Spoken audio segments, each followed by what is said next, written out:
you, and good afternoon, everyone. Thank you for joining us. As Sonia said, my name is Chris, and I am part of the LocalHop team. I'm also here with Courtney and Bob, who are also part of our LocalHop team as well.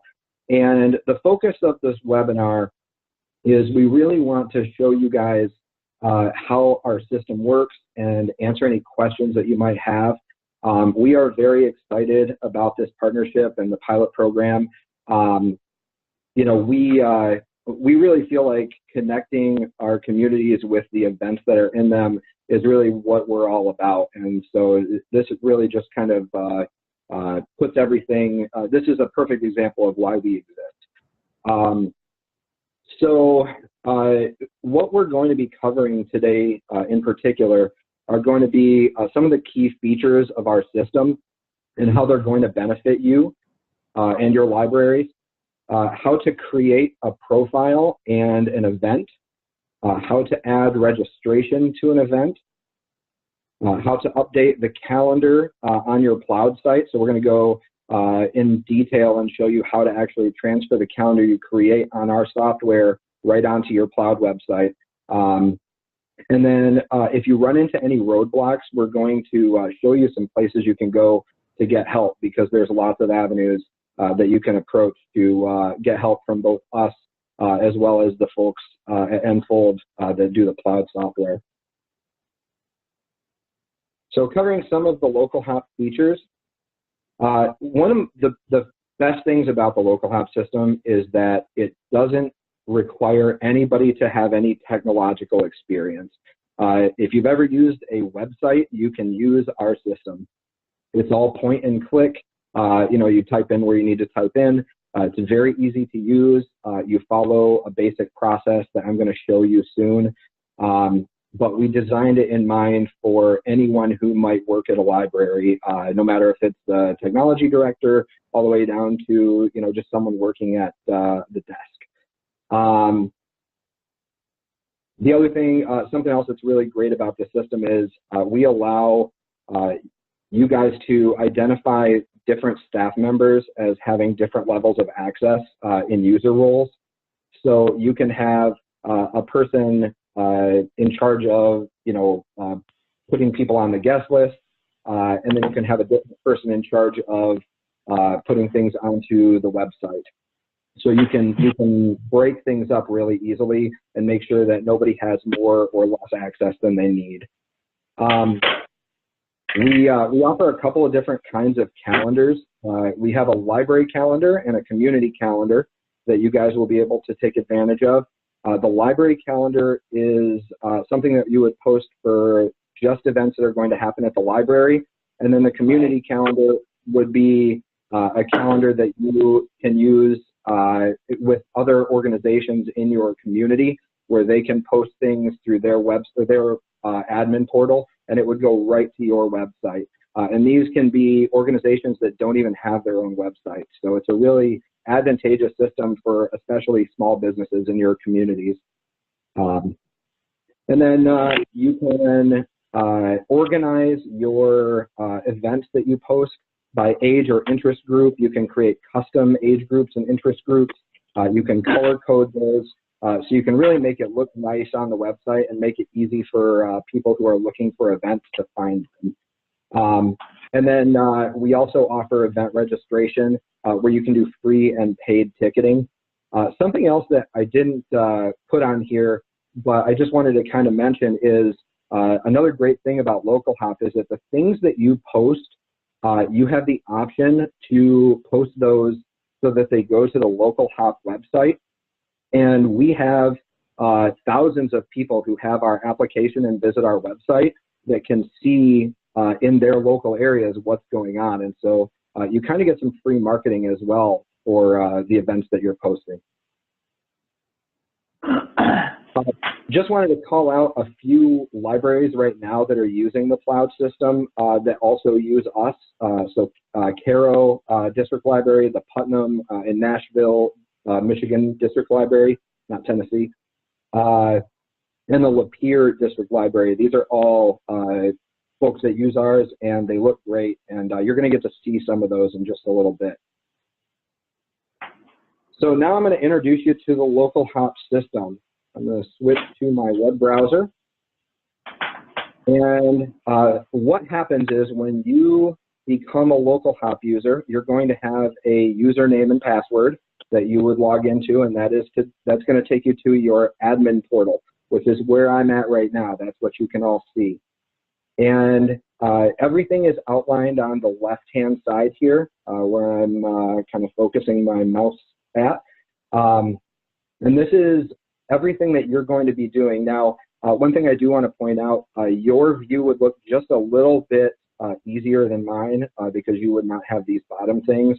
But because I'm an employee of LocalHop, I see a couple of different things in my admin portal. But you guys would just have a few tabs, and that makes it really easy and really clean.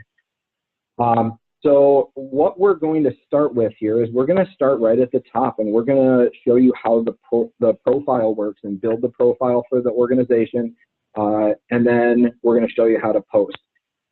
So the first thing we're going to do is when you click on the profile, or the profile is the first thing we see here, this is where you would put in the name of your library. So we have already done some of this stuff, but you would put in whatever your library's name is. You would put a brief description of your library, what you stand for, anything that you would think the public would want to know. You would put your contact information in, so by email or phone number or your website. These are all optional fields, but the more information, the better. And then you can also upload a logo or a banner. We have some recommended photo sizes, but it will work its way, whatever you put in. The reason why you would want to do this is because once you save this profile, it is automatically posted as an organization on the LocalHop website and app. So just kind of showing you what that looks like. This is the same profile on our LocalHop website that customers of LocalHop, so people that use our app or our website, will see. So they get to see all of the events that you have chosen to make public, and just kind of get some information about your organization.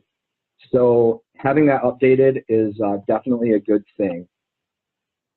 And then finally, you'll just put in the address of your library. Very easy stuff. And when you're finished doing all of this, just takes a couple of minutes. You hit save, and that will update automatically. And the next step, we're going to click right on the next thing, right underneath profile. We're going to click users.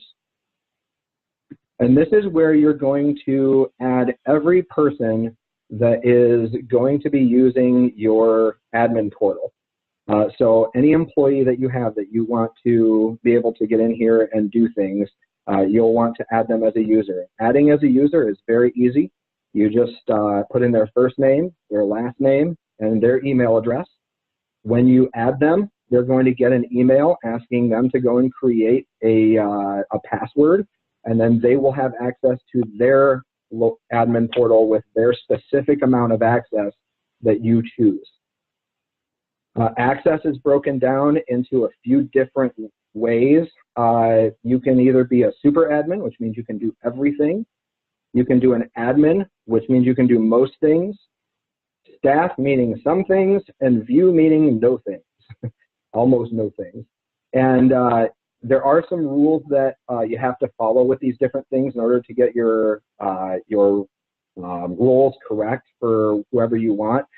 So what I wanted to introduce you to at this point is we have an amazing support system built into the LocalHop website.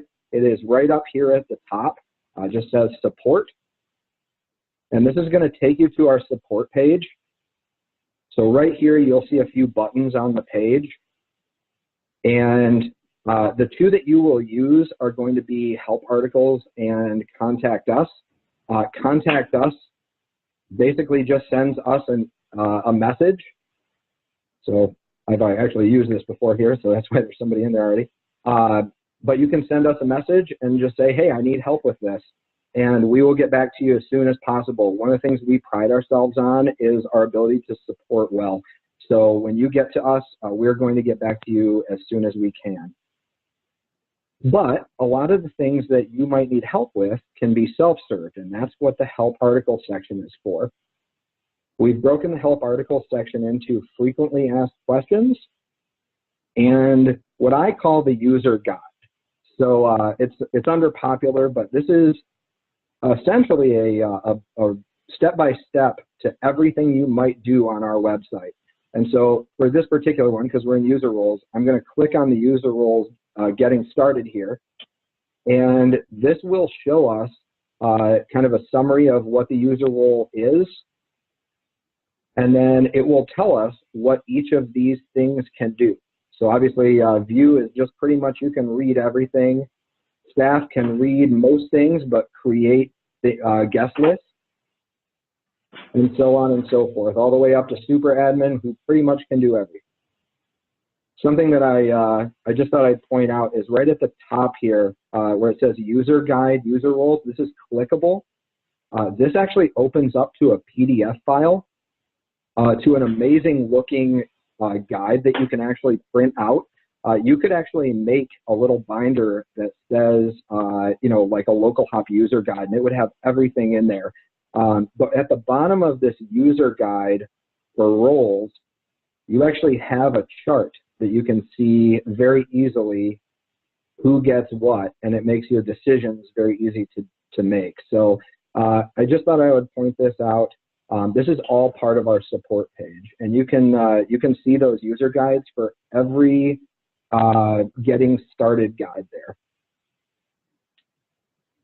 So once we've added all of the people that we need and we edit their roles to be what they want, what you want them to be, next we go to our form builder. Now the form builder is something you may or may not use. If you decide to use registration, you're probably going to want to use forms.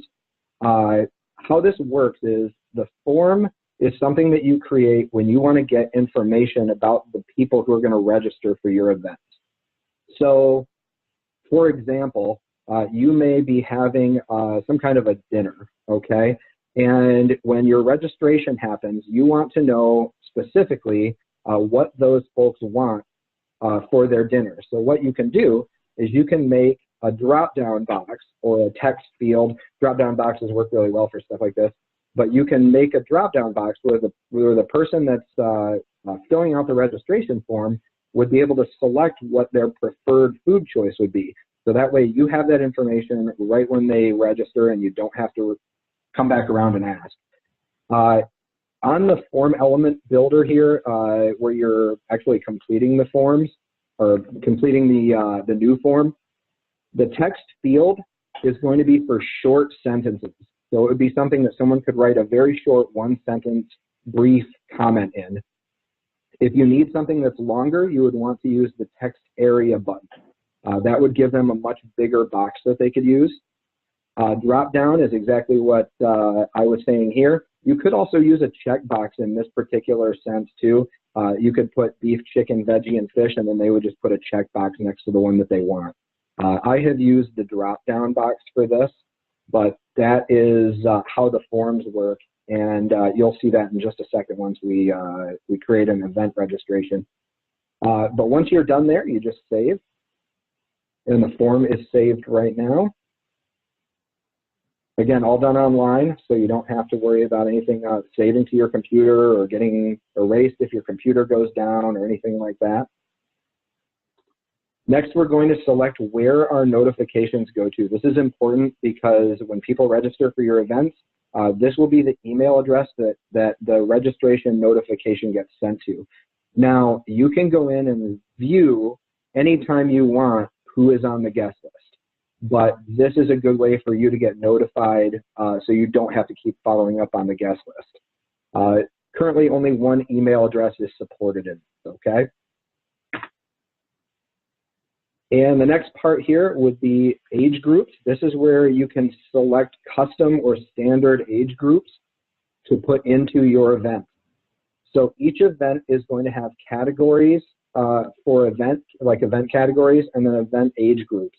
So when users of the LocalHop website or app, when they're looking for things, they specifically target things in particular age groups or particular event categories, and that's how the events get pushed out. So you would want to make sure that you're very on point about when you create events. Make sure that you invite the right age groups. Otherwise, you may have people coming that were not expecting what they were going to get. What I really love about this part of the system is that you can create custom ones. So for instance, if I had something that I wanted to get people in that are music lovers, right? So what I could do is I can actually make a group called music lovers, and I can give it a custom color on the library website. So we'll make that blue. And then if you're going to use a community calendar, they only have a total of 5 colors that will go on the event calendar, so it will not line up with this one. So what you can do, I'll just use appear here as an example. You can use the key at the top of the event on the website to see what color it's going to show up as. So if we wanted the closest thing to blue, we would click adult at that point. So we'll do that. We're going to save that age group, and now it appears in our active age groups. And you can make these inactive, any of these you want. Something that's kind of nice is you just have to select as many as you want or deselect as many as you want, and you can move them back and forth between inactive and active. So once you've created all of your age groups and interest groups, you are all done building your LocalHop profile. The next step is to post events, and this is the fun stuff. So we're going to create an event together. Our event is going to be called Amazing Library Event. I'm not very creative with this stuff. You're going to put a description in of your event.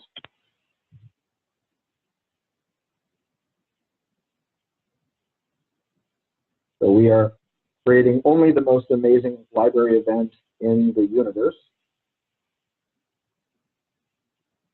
This is where you would put in your, like if you had a website that you had created special for your event, you can put that in.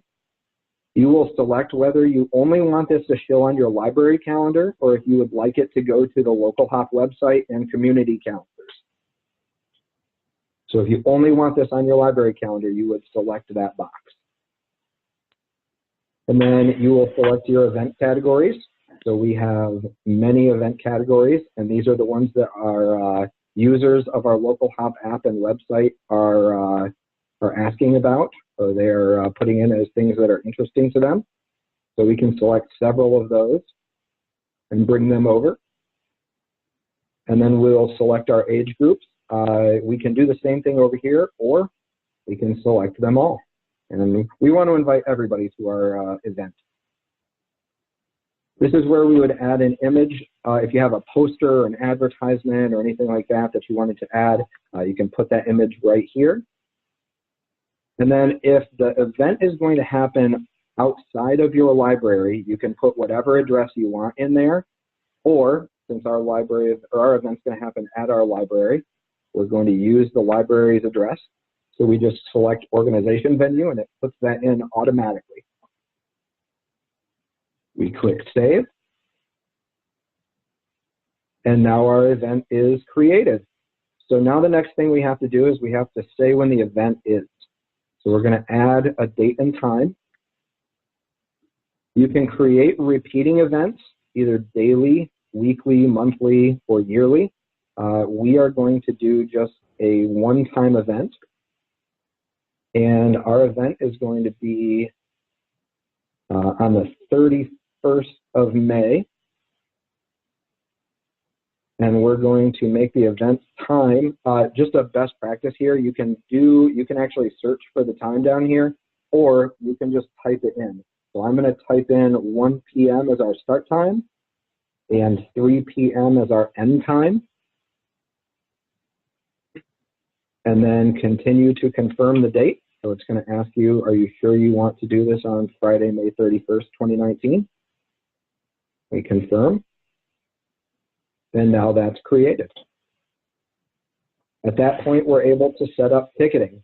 So if you use an external ticketing company like Eventbrite or something like that, you can do it through this. You can also use us for ticketing, and that's what most of you, I would imagine, would do. So this is where we create our registration link. And you have a couple of different labels. So again, I'm going to bring up Lapierre's website because they use the registration link.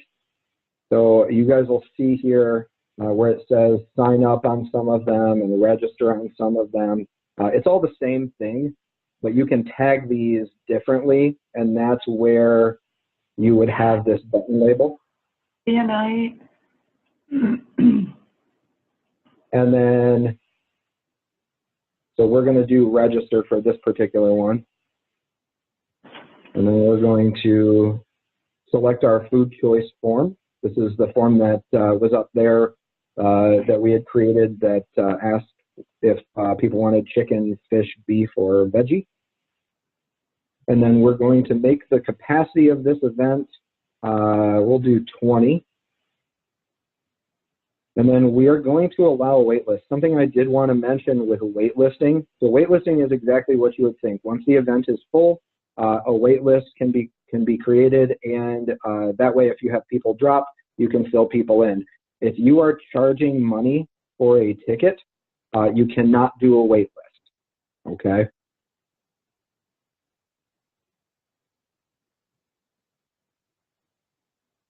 So we have selected to allow a wait list.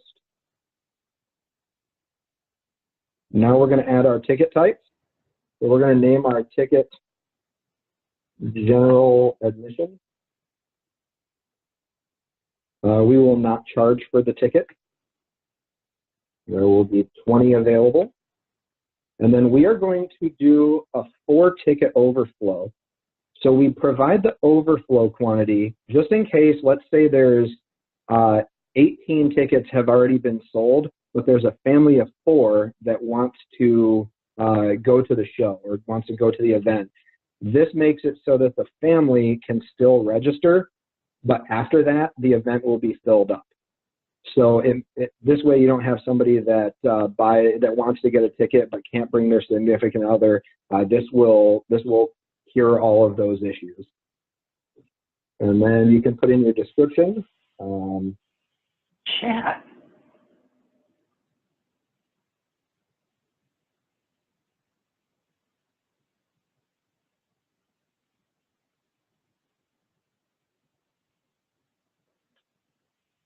So we've included a description that says include dinner and a soda and fun. The registration dates, you can pick these. They start today. You can make that start later if you want to. And then you generally will go right up until the event starts. You can also change this if you want a couple of day lead time before your event to kind of get everything straight. We're going to save our ticket. And now we're done. And then on the website, once we get this uploaded to Ploud,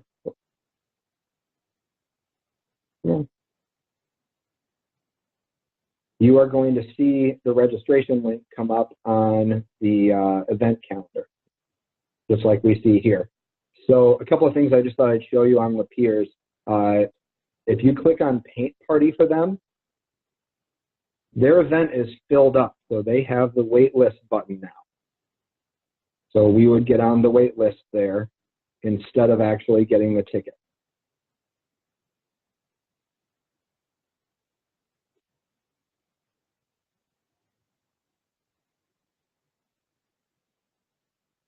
If we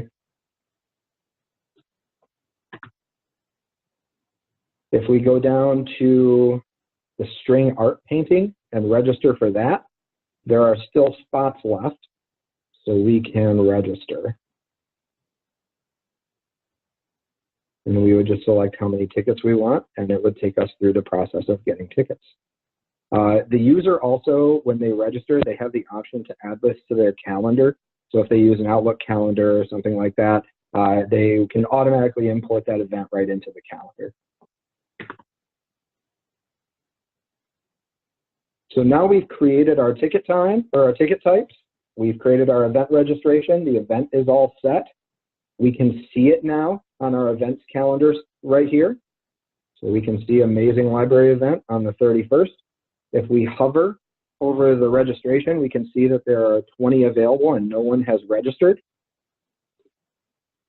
This is also a really good way, if you guys are trying to see how many people have registered, you can see quickly without having to go to the guest list and actually count or see. This just gives you a good idea. If you click on the event, it will take you right to the edit event area. It also gives you the option to view the guest list. So we don't have anyone currently in, that has enrolled or gotten a ticket. But the nice thing is we don't have to just wait for someone to go to the website to actually add a guest to the guest list. If someone calls the library or comes in and they're interested in going, you can go right here and you can add them. So we're going to add 2 tickets for folks that came in. We're going to do some common names like Jonathan Doe. We're going to select, using our form, we're going to select their selected food choice. So we're going to have Jonathan be a chicken person. And we're going to have Jane, John's wife, be a veggie person. And then we're going to put in the main contact details. So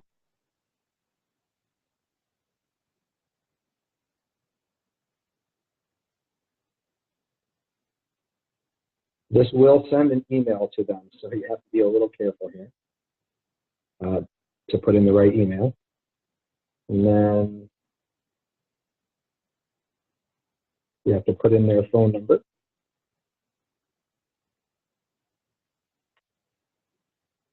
And we can add them to the guest list. This takes a minute. And now they're on here. And now what you'll notice is once we've added people to the guest list, we can click download to print, and this will actually let us print our guest list.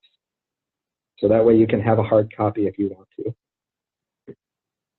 Also, if one of these folks gives you a call and says that they no longer can attend, you can unregister them. That's where that is right there. When we go back to the calendar, we now can see that we have 2 registered and 18 available. So now we've got everything done. We are ready to load it to our Ploud site.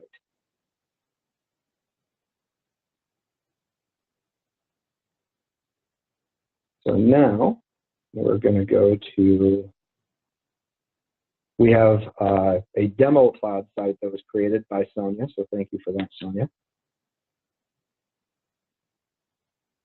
And we will need to go to calendar snippets on the admin portal. And then what you are going to do is you are going to add a calendar or a community calendar. You can add both if you want. A lot of our libraries do that. I'll show you. So up here, if you click their drop down, they actually have them stacked. But in Putnam, Nashville, they have them separate on their folder area. Just like this. Oops. So what we do is we go to the calendar snippet section of the LocalHop admin portal, and we're going to create this new. We're going to add a calendar. We're going to show all events, classes, and camps. And then this is where we choose the type of calendar we're going to use. We can do a small calendar, we can do a list, or we can do a normal calendar. We're going to choose a normal calendar for this. And it's going to bring up a bunch of stuff you probably have never seen or understand, including me. But this is the code that needs to go into the website. So what you do is you highlight all of this code, even the little caret over here, or whatever that is, and you copy.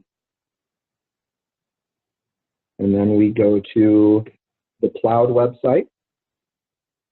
And you should have, and this looks different in certain Ploud websites, but ours is a little gear here. You're going to go to your site configurations page, scroll to the very bottom, and you're going to see LocalHop embed code.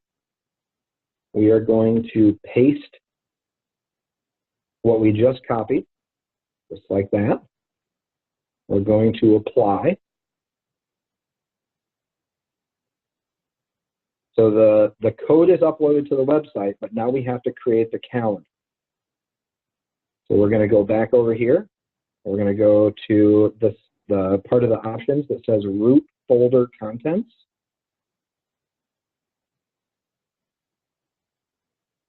From here, we're going to add new. We're going to select add new folder. We're going to give it a title, which is what you will see right up here. So we're going to call this the LocalHop calendar, which you can call it whatever you like. And we're just going to label it.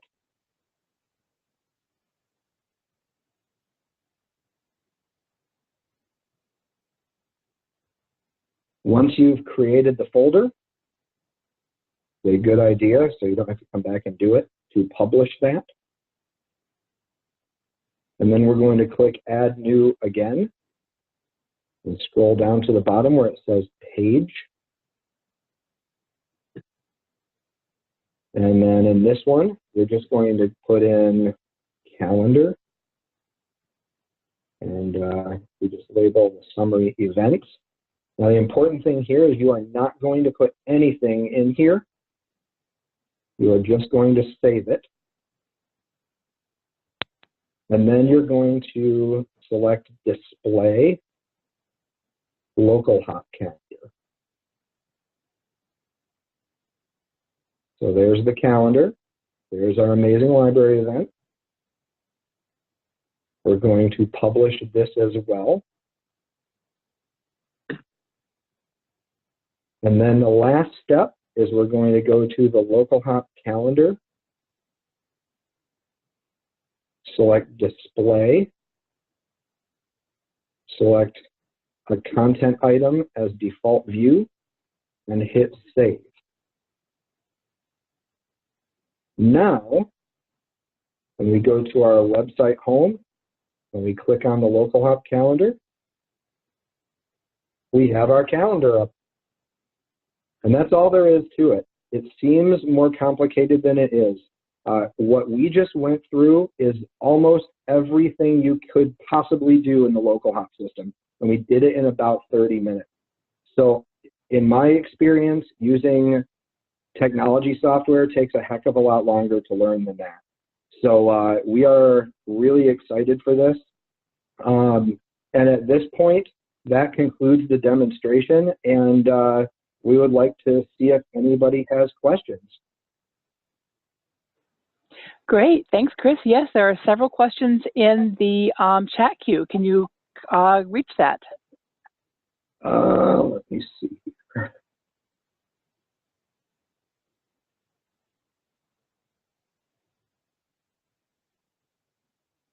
Oh, there we are. Okay. And by the way, just to give a heads up, I may be engaging some of my friends on the LocalHop team who may be more technically advanced than I am. So we will attempt to do everything we can to answer all of these questions. If not, we will certainly get back to you. So we'll start from the very beginning here. Carrie, I'm sorry about your headphones. I hope you got it fixed.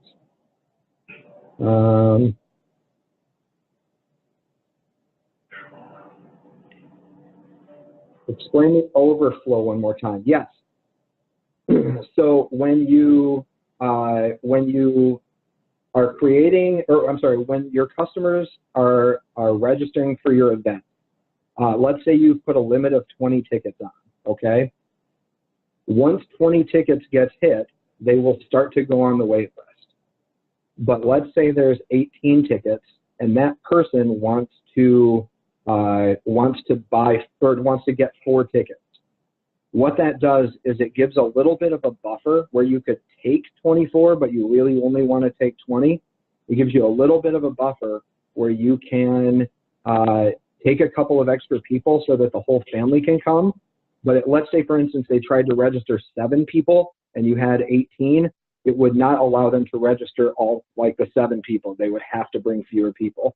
So this just makes it so that you can customize what you think you can take and also make it so somebody doesn't get singled out because they have a family. Does that answer the question, hopefully?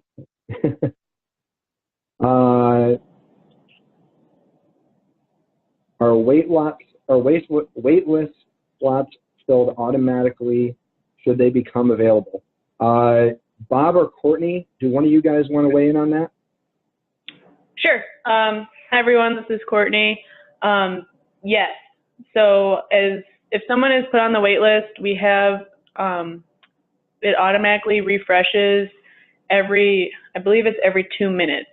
So once someone registers to the wait list, they'll get an email notification saying that they've been added to the wait list.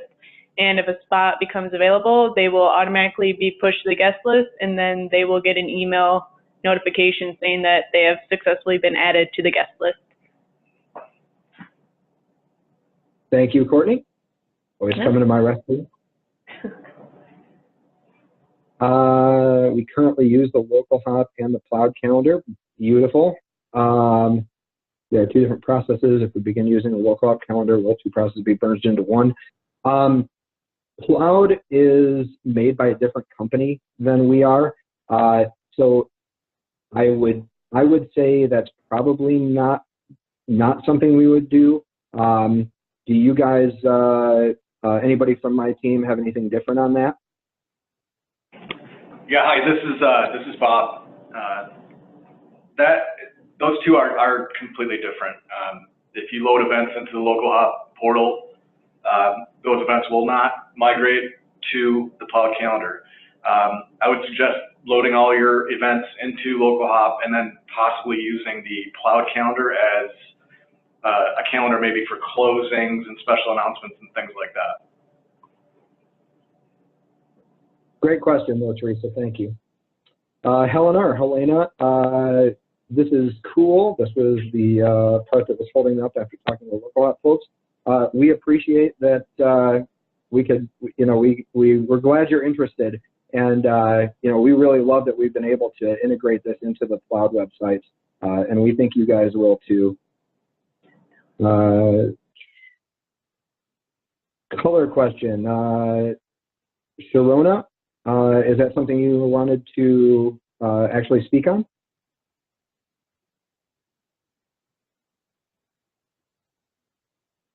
Could we unmute her if she's muted, Sonia?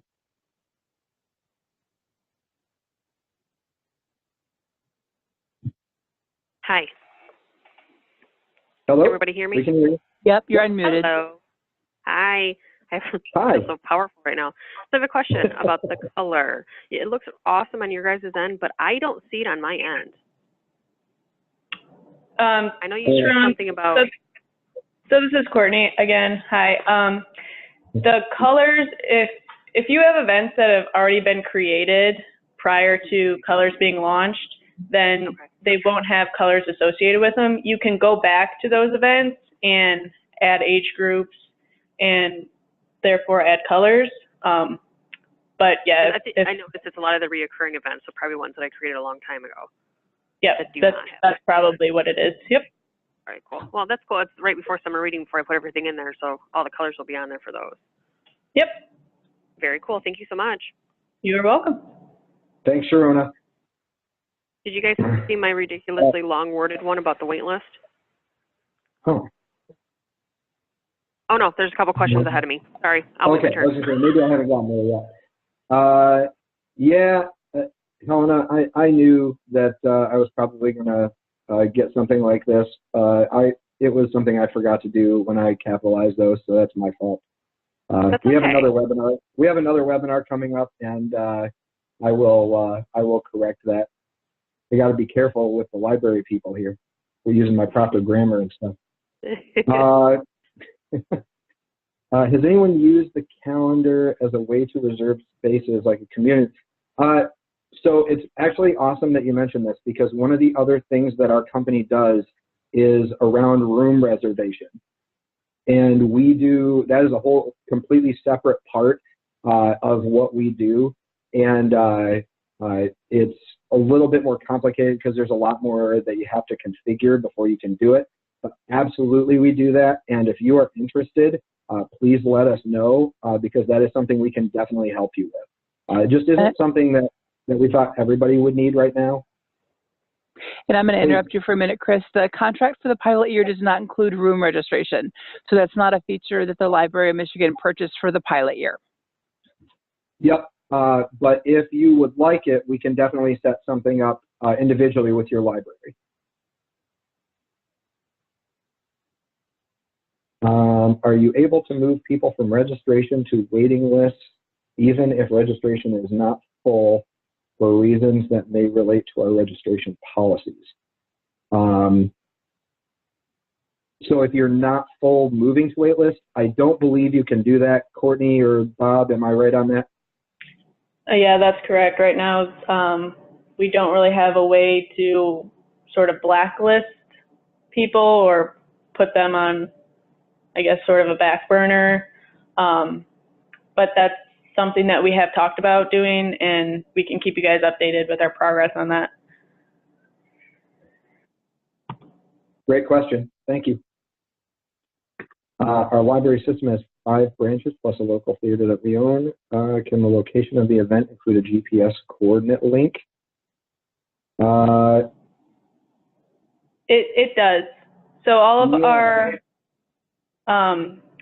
our locations are, we use the Google geolocator. So anywhere you put your event, anywhere that your organization location is, people can easily just click on the location. Yeah, Chris is showing you right now. There's a map. You can pull it up. So yep. Yeah, it's all done through Google, so definitely. Yeah, if you click on this, it opens up Google Maps.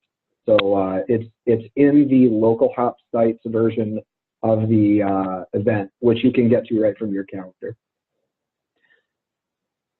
And then the last part of that question was whether the community calendar links to the LOM listserv. I assume you mean Ms. Leibel. It does not currently.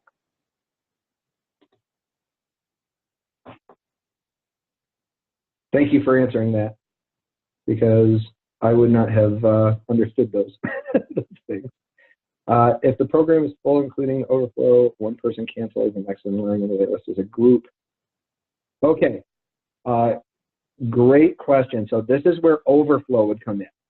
So let's say, for instance, you have 19 people listed, and you have one person that signs up, and that makes your 20th. So registration is closed and goes to waitlisting. If that person decides they don't want to go and they drop down, so you're down to 19, as long as the new group is underneath your overflow, they will fill in the wait list. If they are over the overflow, they will not.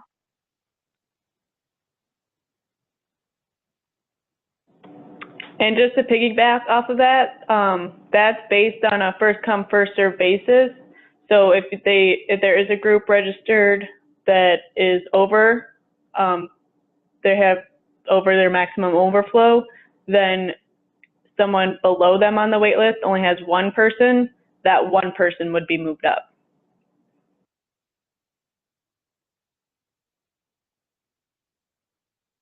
Thank you, Courtney. So there was a request for me to go back to the Lapeer page. So I did, and close these. Bring the chat window back up. Sharona, are you unmuted still? Hi. Yes, she is. So. Yeah. Okay. Hi. So I just messaged you too. So these colors that you guys are seeing, we don't even have those on our calendar. Even the events that were created after the color was turned on, and I'm not sure why. It's probably something I did on my end, but I just can't figure it out. So Sharona, this is Courtney. These colors that you're seeing are the 5 default colors for the 5 default age groups on the LocalHop end. So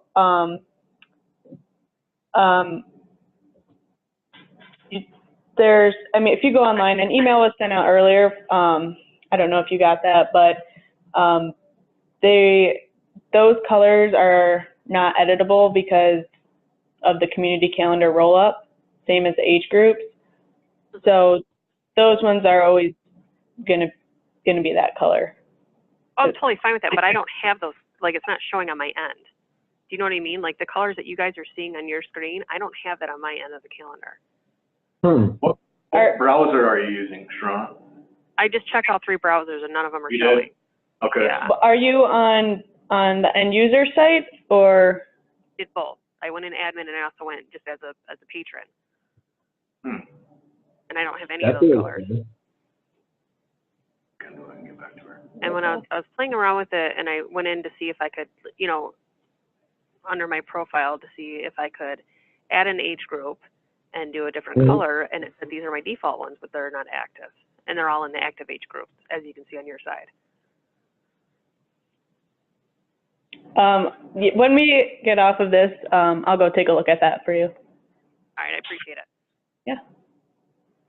There was a question that I took on chat that I'm going to go ahead and answer on audio so that we've got it for the closed captioning. Nanette asked if there's going to be, if we know the cost of LocalHop after the pilot year, and I responded that there will almost certainly be cost sharing, but that has not yet been determined. And Chris, I'll turn it back over to you for Nick's next question about whether or not this will interface with Facebook. Okay. Chris, I can actually take that one for you. Go ahead. The events won't be pushed as Facebook events. We would have to work directly with Facebook in order to do that. But what you can do is if your organization, and Facebook just changed their policy, but if your organization has 2,000 or more likes or followers, then you can add custom pages, and in there you can add a LocalHop calendar right on your Facebook page.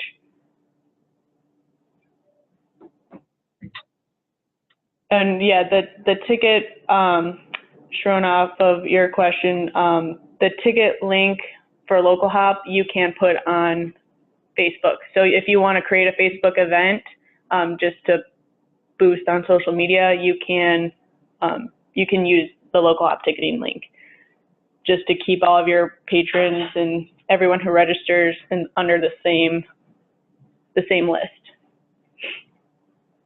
So hopefully that helps. That's great. Great questions. Thank you so much for the engagement. Does anybody else have anything?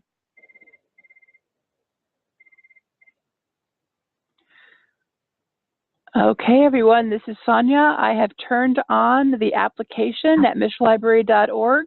Simply go to michlibrary.org, use the drop-down under Ploud and LocalHop to come to apply to be a LocalHop pilot library and fill out the quick application form. And I will be back in touch with you all in June to let you know who was selected. Thank you to Chris, Courtney, and Bob for joining us today from LocalHop, and thank you for your time and your interest.